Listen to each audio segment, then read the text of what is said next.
उन्होंने निषिद्ध फव्वारे पर कैसे शराब पी। बिजुका को सोने की कोई जरूरत नहीं थी, न ही टिन वुडमैन या टिकटॉक या जैक पंपकिनहेड को। इसलिए वे सभी महल के मैदान में घूमते रहे और सुबह होने तक फॉरबिडन फाउंटेन के चमचमाते पानी के पास खड़े रहे। इस दौरान वे कभी कभार बातचीत भी करते थे। मैं जो कुछ भी जानता हूँ उसे कोई भी चीज़ भुला नहीं सकती, बिजुका ने फव्वारे में देखते हुए कहा, क्योंकि मैं विस्मृति का जल या किसी भी तरह का पानी नहीं पी सकता। और मुझे खुशी है कि ऐसा है, क्योंकि मैं अपनी बुद्धि को बेजोड़ मानता हूँ। तुम वाकई बहुत बुद्धिमान हो, टिकटॉक ने सहमति जताई। जहाँ तक मेरी बात है, मैं सिर्फ मशीन से ही सोच सकता हूँ, इसलिए मैं उतना जानने का दिखावा नहीं करता जितना तुम जानते हो। निक चॉपर ने विनम्रतापूर्वक कहा, मेरे टिन के दिमाग बहुत तेज हैं, लेकिन मैं उनके बारे में सिर्फ इतना ही दावा करता हूँ। फिर भी मैं बहुत बुद्धिमान होने की आकांक्षा नहीं रखता, क्योंकि मैंने देखा है कि सबसे खुश लोग वे हैं जो अपने दिमाग को खुद पर हावी नहीं होने देते। जैक पंपकिनहेड ने स्वीकार किया, मेरे विचार मुझे कभी परेशान नहीं करते। मेरे दिमाग में विचारों के कई बीज हैं, लेकिन वे आसानी से अंकुरित नहीं होते। मुझे खुशी है कि ऐसा है, क्योंकि अगर मैं अपने दिन सोचने में बिताता हूँ तो मेरे पास किसी और चीज़ के लिए समय नहीं होगा। इस खुशनुमा मूड में वे घंटों तक बैठे रहे जब तक कि आसमान में भोर की पहली सुनहरी किरणें नहीं दिखाई देने लगीं। फिर ओज़मा भी उनके साथ आ गई, हमेशा की तरह तरोताज़ा और प्यारी और अपनी सबसे खूबसूरत पोशाक पहने हुए। हमारे दुश्मन अभी तक नहीं आए हैं, बिजुका ने मधुर और बालिकावत शासक का स्नेहपूर्वक अभिवादन करते हुए कहा। वे जल्द ही यहाँ आ जाएंगे, उसने कहा, क्योंकि मैंने अभी अभी अपनी जादुई तस्वीर पर नजर डाली है और उन्हें सुरंग में धूल के कारण खांसते और घुटते हुए देखा है। ओह, क्या सुरंग में धूल है? टिन वुडमैन ने पूछा। हाँ, ओज़मा ने इसे जादुई बेल्ट के माध्यम से वहां रखा था, बिजुका ने अपनी एक बड़ी मुस्कान के साथ समझाया। फिर डोरोथी उनके पास आई, अंकल हेनरी और आंटी एम उसके पीछे पीछे चल रहे थे। छोटी लड़की की आंखें भारी थीं क्योंकि वह रात भर बिना सोए और बेचैन रही थी। टोटो उसके बगल में चल रहा था, लेकिन छोटी कुतिया का उत्साह बहुत कम था। बेलिना, जो हमेशा भोर से पहले उठ जाती थी, फव्वारे के पास समूह में शामिल होने में देर नहीं लगी। इसके बाद जादूगर और शैगी मैन वहां पहुंचे और कुछ ही देर बाद ओम्बी एम्बी भी वहां आया, जो अपनी सबसे अच्छी वर्दी पहने हुए था। वही सुरंग है, ओज़मा ने निषिद्ध फव्वारे के ठीक सामने जमीन के एक हिस्से की ओर इशारा करते हुए कहा, और कुछ ही क्षणों में भयानक आक्रमणकारी धरती को तोड़कर जमीन पर झुंड बनाकर आएंगे। आइए हम सब फव्वारे के दूसरी ओर खड़े होकर देखें कि क्या होता है। उन्होंने तुरंत उसके सुझाव का पालन किया और विस्मृति के जल के फव्वारे के चारों ओर चले गए।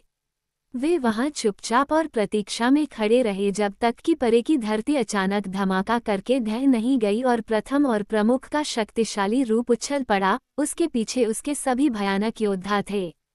जैसे ही नेता आगे बढ़ा, उसकी चमकती आंखों ने फव्वारे की हरकतों को पकड़ लिया और वह उसकी ओर दौड़ा और उत्सुकता से चमचमाते पानी को पीने लगा। कई अन्य फानफासम ने भी अपने सूखे और धूल भरे गले को साफ करने के लिए पानी पिया। फिर वे चारों ओर खड़े हो गए और एक दूसरे को सरल, आश्चर्यचकित मुस्कान के साथ देखा। प्रथम और प्रमुख ने फव्वारे के पार ओज़मा और उसके साथियों को देखा, लेकिन उसे पकड़ने का प्रयास करने के बजाय वह केवल उसकी सुंदरता की प्रशंसा में उसे देखता रहा, क्योंकि वह भूल गया था कि वह कहाँ था और वह वहाँ क्यों आया था। लेकिन अब ग्रैंड गैलीपूट आया, जो गुस्से और प्यास के मिले जुले स्वर में कर्कश चीख के साथ सुरंग से भाग रहा था। उसने भी फव्वारा देखा और उसके निषिद्ध पानी को पीने के लिए जल्दी से निकल पड़ा। दूसरे ग्रोलेवॉग भी उसका पीछा करने में देर नहीं कर रहे थे, और पीने से पहले ही विमसीज के मुखिया और उसके लोग उन्हें धक्का देने के लिए आ गए, जबकि वे सभी अपने झूठे सिर नीचे कर रहे थे ताकि वे फव्वारे पर अपनी प्यास बुझा सकें। जब नूम राजा और जनरल गुफ पहुंचे तो वे दोनों पानी पीने के लिए दौड़े, लेकिन जनरल प्यास से इतना पागल था कि उसने अपने राजा को गिरा दिया, और जब रोकविट जमीन पर लेटा हुआ था, तब जनरल ने विस्मृति के जल को दिल खोलकर पी लिया। अपने सेनापति के इस अशिष्ट कृत्य से नोम राजा इतना क्रोधित हो गया कि एक पल के लिए वह भूल गया कि उसे प्यास लगी है और वह खड़ा हो गया और उन भयानक योद्धाओं के समूह को घूरने लगा जिन्हें वह अपनी सहायता के लिए यहाँ लाया था। उसने ओज़मा और उसके लोगों को भी देखा और चिल्लाया, तुम उन्हें पकड़ क्यों नहीं लेते? तुम उस पर विजय क्यों नहीं पाते? तुम मूर्ख! तुम वहाँ मूर्खों की तरह क्यों खड़े हो? लेकिन महान योद्धा छोटे बच्चों की तरह हो गए थे। वे ओज़मा और ओस के खिलाफ अपनी सारी दुश्मनी भूल गए थे। वे ये भी भूल गए थे कि वे खुद कौन हैं, या वे इस अजीब और खूबसूरत देश में क्यों हैं। जहाँ तक नोम राजा की बात है, वे उसे पहचान नहीं पाए और आश्चर्य में पड़ गए कि वह कौन है। सूरज उगाया और उसने आक्रमणकारियों के चेहरों पर अपनी चांदी की किरणों की बौछार कर दी। भौहें सिकुड़ना, खींचना और बुरी नज़रें सब गायब हो गई थीं। यहाँ इकट्ठा हुए सबसे भयानक प्राणी भी मासूमियत से मुस्कुरा रहे थे और हल्के फुल्के और सिर्फ जिंदा होने से संतुष्ट लग रहे थे। नोम राजा रोक्वेट के साथ ऐसा नहीं था। उसने निषिद्ध फव्वारे से पानी नहीं पिया था और ओज़मा और डोरोथी के खिलाफ उसका सारा गुस्सा अब पहले की तरह ही भड़क गया था। जनरल गुफ को एक खुश बच्चे की तरह बड़बड़ाते हुए और फव्वारे के ठंडे पानी में अपने हाथों से खेलते हुए देखकर रेड रोक्वेट हैरान और पागल हो गया। ये देखकर कि उसके भयानक सहयोगी और उसके अपने जनरल ने कार्रवाई करने से इनकार कर दिया, नोम राजा ने अपनी महान नोम सेना को सुरंग से आगे बढ़ने और असहाय उस लोगों को पकड़ने का आदेश दिया। लेकिन बेजुका को राजा के मन की बात पता चल गई और उसने टिन वुडमैन से कुछ कहा। वे दोनों मिलकर रोक्वेट की ओर दौड़े और उसे पकड़कर फव्वारे के बड़े बेसिन में फेंक दिया। नोम राजा का शरीर गेंद की तरह गोल था और वह विस्मृति के पानी में ऊपर नीचे उछल रहा था, जबकि वह डर के मारे चिल्ला रहा था कि कहीं वह डूब न जाए। और जब वह चिल्लाया तो उसके मुंह में पानी भर गया, जो बह रहा था। उसके गले में यह बात उतार दी गई, जिससे वह तुरंत ही वह सब कुछ भूल गया जो वह पहले जानता था, ठीक उसी तरह जैसे अन्य आक्रमणकारी पूरी तरह से भूल गए थे। ओज़मा और डोरोथी अपने खूंखार दुश्मनों को बच्चों की तरह हानिरहित बनते देख हंसने से खुद को नहीं रोक पाए। अब उसके नष्ट होने का कोई खतरा नहीं था।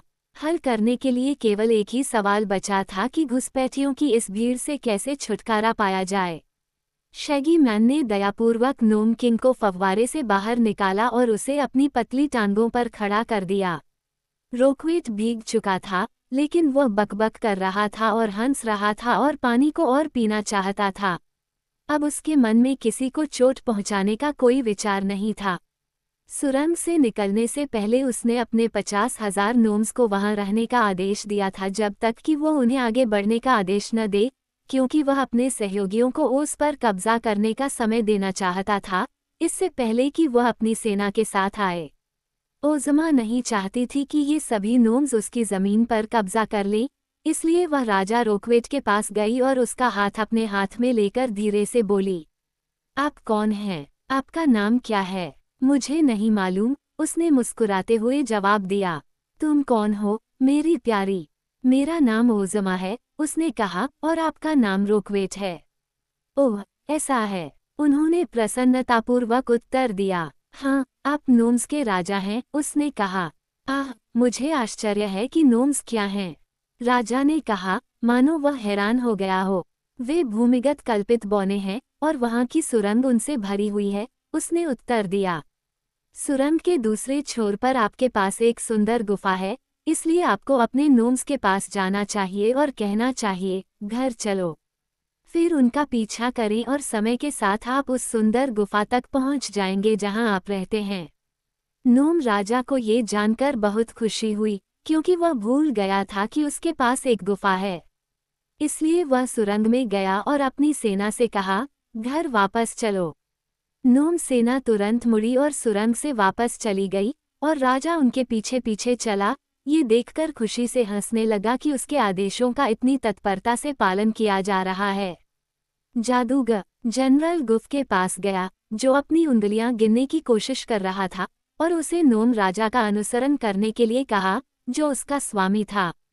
गुफ ने विनम्रतापूर्वक आज्ञा का पालन किया, और इसलिए सभी नोम्स हमेशा के लिए उसकी भूमि छोड़कर चले गए। लेकिन अभी भी फानफासम्स और विम्सी और ग्रोलेवॉग समूहों में खड़े थे, और वे इतने अधिक थे कि उन्होंने बगीचों को भर दिया और फूलों और घास को रौंद दिया, क्योंकि उन्हें नहीं पता था कि उनके अनाड़ी पैरों से कोमल पौधे घायल हो जाएंगे। लेकिन अन्य सभी मामलों में वे पूरी तरह से हानिरहित थे और बच्चों की तरह एक साथ खेलते थे या शाही बगीचों के सुंदर दृश्यों को खुशी से निहारते थे।